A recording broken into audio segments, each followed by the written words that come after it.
ठीक है भाई, प्रश्नावली हमारी है 9.3। ठीक है, चलिए भाई करते हैं इसका पहला सवाल। क्या कह रहा है, किन स्थितियों में क्षेत्रफल ज्ञात करना और किन स्थितियों में आयतन, मतलब आयतन कब ज्ञात करना है, क्षेत्रफल कब ज्ञात करना है। पहला प्रश्न दिया है, यह ज्ञात करना है कि इसमें कितना पानी रखा जाएगा, मतलब उसमें कितना पानी भर सकते हैं। मैंने तुम्हें बताया था भाई, अगर भरने के लिए बात करें तो क्या निकालते हैं, आयतन, और बनाने की बात करें तो क्षेत्रफल। ठीक है, इसमें भरने की बात कर रहा है तो क्या निकलेगा इसका, आयतन। दूसरा, इसका प्लास्टर करने के लिए वार्षिक सीमेंट की बोरी की संख्या। इसका प्लास्टर करना है तो बना रहा है कि बन रहा है, बना रहा है, क्या निकलेगा।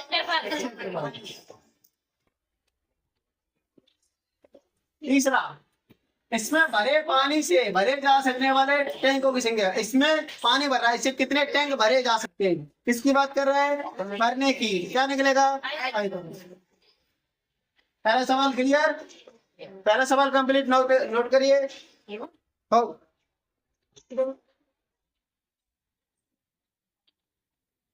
ठीक है भाई, हमारा दूसरा प्रश्न है, दो बेलन दिए मुझे, बेलन ए, ये पहला तो बेलन ए है, ये है दूसरा हमारा बेलन बी। ठीक है, बेलन ए के लिए देखो भाई, ये कह रहा है बेलन, दोनों बेलन दिए हुए हैं, ये कह रहा दोनों में किसका आयतन अधिक है, तो आयतन याद करना है। ये कह रहा जांच कीजिए, ज्यादा आयतन वाले का पृष्ठीय क्षेत्रफल भी ज्यादा होता है। हमें चेक करना है, आयतन भी निकालना है इनका और क्षेत्रफल भी निकालना है। ठीक है भाई, देखो पहला बेलन ए का क्षेत्रफल, बेलन, पहले आयतन निकालते हैं हम। ये कह रहा दोनों में किसका आयतन अधिक है, बेलन ए का आयतन, पूरा मैटर देख लिया हमने, ये लिख दिया। बेलन का आयतन क्या होता है भाई, पाई आर स्क्वायर एच होता है, 2 पाई आर स्क्वायर नहीं होता है, पाई आर स्क्वायर एच। ठीक है, पहले बेलन के लिए मैंने एच बड़ा लिया है और आर भी क्या लिया है, बड़ा लिया है। ठीक है, अच्छा पाई का मान कितना होता है, 22/7। त्रिज्या कितनी है इसकी, 7/2, 7/2 का स्क्वायर, ऊंचाई 14, 7 से कट गई 14, 2 बार 22, 7 का वर्ग 49/4। ठीक है भाई, 2 से 2 बार कट गया 4, और यहाँ 2 से का काट दियो 22, 11 बार। ओके, तो 11 गुणा 49 कितना बचा, 11 9 99, 11 चौके 44, 44 और 9 53, 539 सेंटीमीटर क्यूब का निकालो हमने आयतन, का निकालो आयतन। ठीक है भाई, पहले का आयतन आ गया मेरे लिए, पहले ए बेलन का आयतन। अब मुझे निकालना है दूसरे का, बेलन बी का आयतन,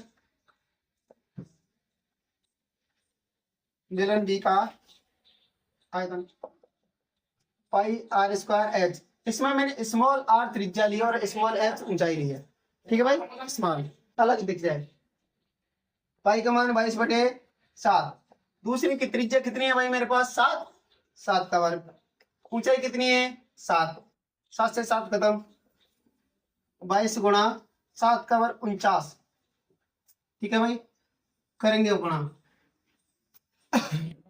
चलो भाई 2 नाम 18, 1 8 और 1 9 गुणा कितना है भाई 8, 817, यहाँ से लेंगे 10, 1078 सेंटीमीटर क्यूब। अच्छा, कौन से का आयतन ज्यादा है, बेलन बी का आयतन अधिक है, अतः बेलन बी का आयतन अधिक है। आयतन का तो मैंने पता कर लिया, अब मुझे क्या निकालना है, क्षेत्रफल। इसलिए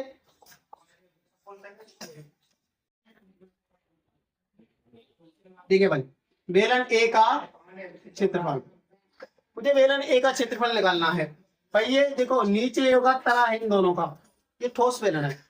ठीक है, नीचे का तला वो ऊपर से खुला है और नीचे से तलवा लगा हुआ है, तो बेलन ए का क्षेत्रफल, बेलन ए बेलनाकार भाग है इसका 2πr/h।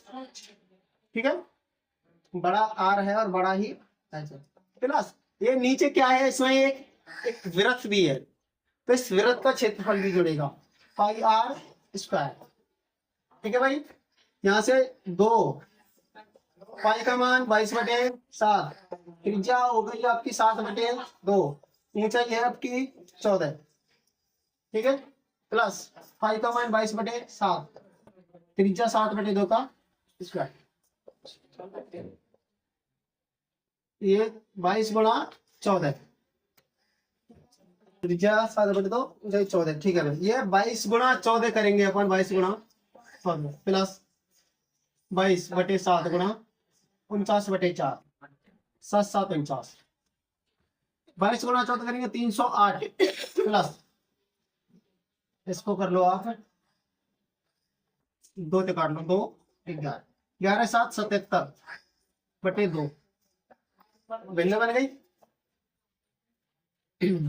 चार वैल्यू छोड़ो, पॉइंट बना लो आप।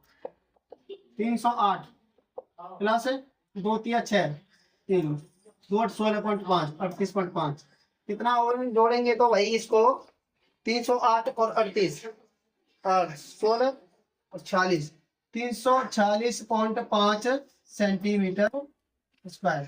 क्या आया इसका? ये बेलन ए का क्षेत्रफल आया, ठीक है भाई, 340.5 सेंटीमीटर स्क्वायर। अब मुझे निकालना है बेलन बी का क्षेत्रफल। यहाँ से बता रहा हूँ भाई मैं इसको, लिखाई नहीं लिखा है, छापो इसको पहले। देखो भाई, बेलन ए का आयतन है 340.5, बेलन बी का आयतन है, बेलन सॉरी क्षेत्रफल है बी का, बेलन बी का क्षेत्रफल निकालूंगा मैं 2πRh प्लस, देखो भाई बेलन बी इसका क्षेत्रफल निकालू 2πRh, और ये नीचे का ये क्या है वृत्त, πr²। हाँ बता दो अंदार हो, πr² क्यों लिखा मैंने? का हाँ ये वृत्त, हाँ ये तली, इसका भी क्षेत्रफल आएगा 22/7, त्रिज्या 7, ऊंचाई 7, प्लस पाई का मान 22/7, त्रिज्या 7 का स्क्वायर, 7 से 7 क्रम 44 × 7 प्लस 22/7 का 49, 7×7 = 49, 28 308 प्लस 7×14, 7×14 15, 8×4 12, 5×6 4, 462 सेंटीमीटर स्क्वायर। कौन से का अधिक है भाई? बेलन बी का क्षेत्रफल अधिक है, अतः बेलन बी का आयतन अधिक है तो इसका क्षेत्रफल भी अधिक होगा, ठीक है भाई, नोट कर लीजिए। देखिए हमारा अगला प्रश्न है, हमें दिया है घनाभ के आधार का क्षेत्रफल दिया है हमें, ये रहा 180 सेंटीमीटर स्क्वायर, आयतन दिया है इसका 900 सेंटीमीटर क्यूब, तो घनाभ की ऊंचाई याद करिए, है ना, क्योंकि घनाभ का आयतन क्या होता है ये दिया है मुझे, ठीक है। घनाभ का आयतन कितने दिन रखो भाई 900, वैसे होता क्या घनाभ का एल बी और एच, आयतन कितना दिया है उसने 900, एल बी होते लंबाई गुणा चौड़ाई, आधार का व्यास, आधार में लंबाई चौड़ाई होती है, तो क्षेत्रफल क्या होता है, चूंकि एल गुणा बी बराबर कितना दिया है मुझे 180, लंबाई गुणा चौड़ाई तो क्षेत्रफल होता है भाई, आयत का दिया है उसने 180 गुणा एच, ऊंचाई निकालने 180 कहाँ जाएगा 900/180, 0 से 0 खत्म, 18×5 = 90, ऊंचाई कितनी आ गई 5 सेंटीमीटर। आंसर नोट करिए, हो गया, नोट करिए।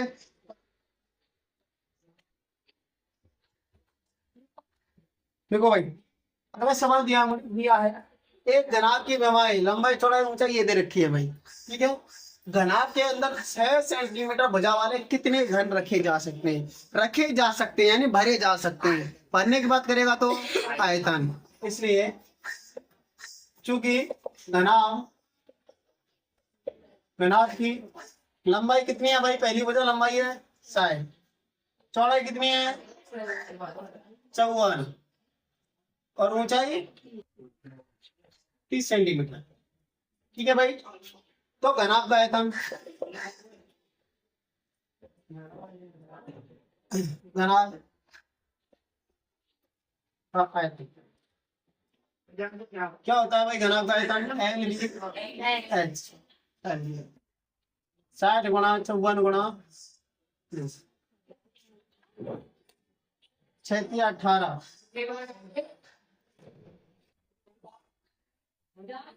18 6 का 72 7 18 का लिए 90 और 70 सेंटीमीटर क्यूब।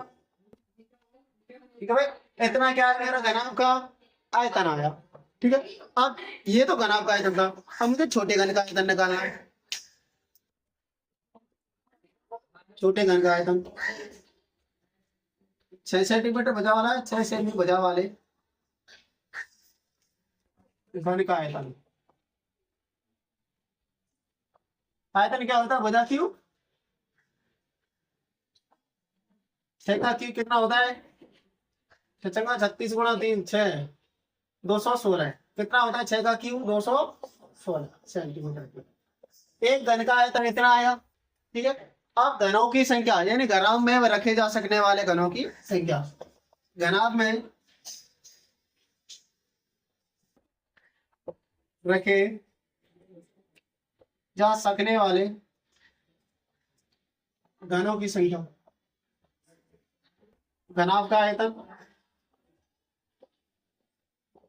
बटे घन का आयतन। घनाभ का आयतन कितना था मेरा?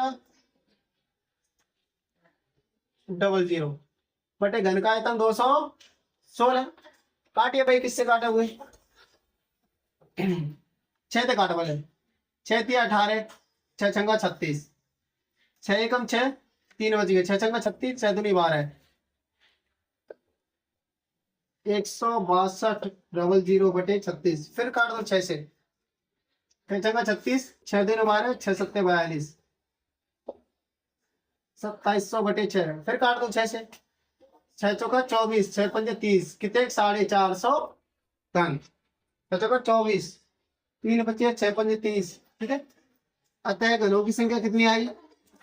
अतः घनों की संख्या कितनी होगी? 450। समझ में आया? छाप दो। देखो भाई, अगला कह रहा है एक बेलन की ऊंचाई ज्ञात करो। बेलन का आयतन दिया है हमें 1.54 मीटर क्यूब, आधार का व्यास दे रखा 140 सेंटीमीटर।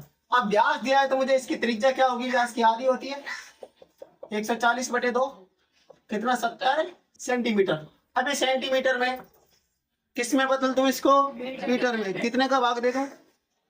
100 का, इसलिए 70 बटे 100 0 0 घटा यानी 0.7 मीटर का ही त्रिज्या। ठीक है भाई, मीटर में, इसलिए हमें दिया क्या है? आयतन। हाँ भाई, इसलिए गोले का बेलन का आयतन, आयतन का सूत्र क्या होता है भाई? क्या होता है? पाई आर स्क्वायर। हाँ भाई, आयतन हमको दिया है 1.54। बेलन के आयतन का सूत्र होता है पाई आर स्क्वायर एच 1.54। पाई का मान 22/7। आर कितना है हमारा? 0.7 का स्क्वायर। ऊंचाई बराबर 1.54। देखो भाई 22/7 7 7 49 यानी 0.49 गुणा एच बराबर 1.54। ठीक है भाई, देखो इधर 2 अंक छोड़ के पॉइंट है, इधर भी 2 अंक छोड़ के, चाहूं तो पॉइंट से पॉइंट खत्म कर दो। समझ जाओगे? इधर बराबर 2 अंक छोड़ के पॉइंट है, इधर भी 2 अंक छोड़िए, मैंने क्या किया? खत्म कर दिया, बीच में बराबर है 7 7 49। ठीक है भाई, 7 दूनी 14 7 दूनी 14 15 गुणा एच बराबर 154। पॉइंट तो गया एक्स 154 बटे 100 कितना? 1 मीटर। ऊंचाई कितने का? 1 मीटर। आंसर भाई मीटर में निकाल ली थी हमने सारी यूनिट। क्या होगा? 1 मीटर हमारी ऊंचाई आ गई। समझ गए? नोट करिए।